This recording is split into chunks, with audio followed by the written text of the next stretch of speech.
Good evening. Today we are talking about the moral issue of guns being allowed by the federal government and allowed in communities.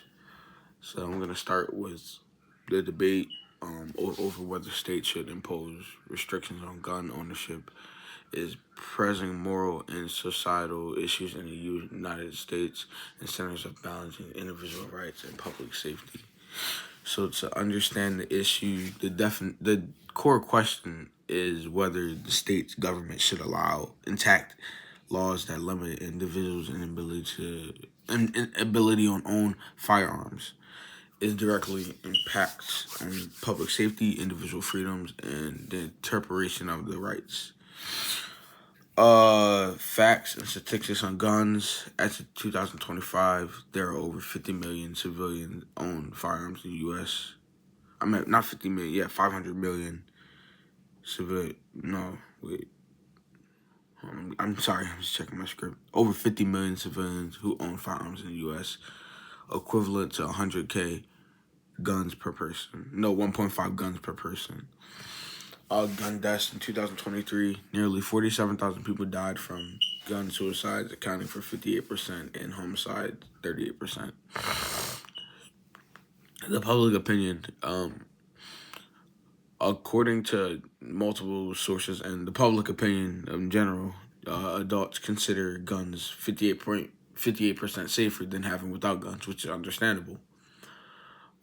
Arguments for state-imposed gun restrictions. Enhancing public safety, experience lower gun rates of violence for insistence, comprehensive background checks, safe storage laws, and have linked to reductions in firearm-related deaths, preventing mass shootings, regulated on high-capacity magazines, assault weapons, and can reduce lethal or mass shootings, protecting vulnerable populations, in like lower age people, older age people, mandatory weight periods can help prevent impulsive acts with the gun. And then some stuff that is not regulated against the state. Second Amendment rights. Critics argue that restrictions infringe upon the constitutional rights to bear arms as protected by the Second Amendment.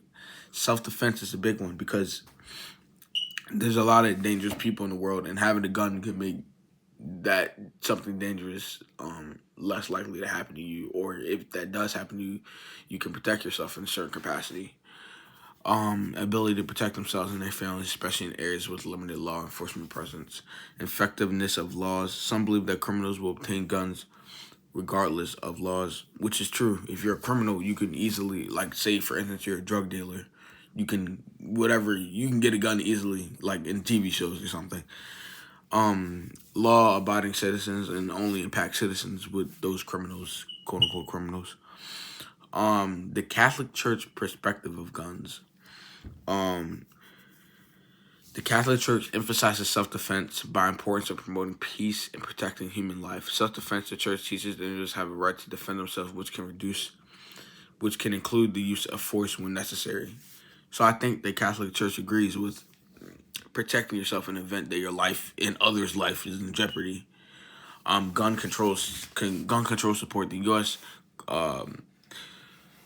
The U.S. bishop controls measures that allow people to use guns in a safe and universal background checks, and there are limitations to what I'm saying. So, like, you can't just be like a regular person strolling around saying I need a gun. It takes a while. It's not like easy. You can get it done in one day.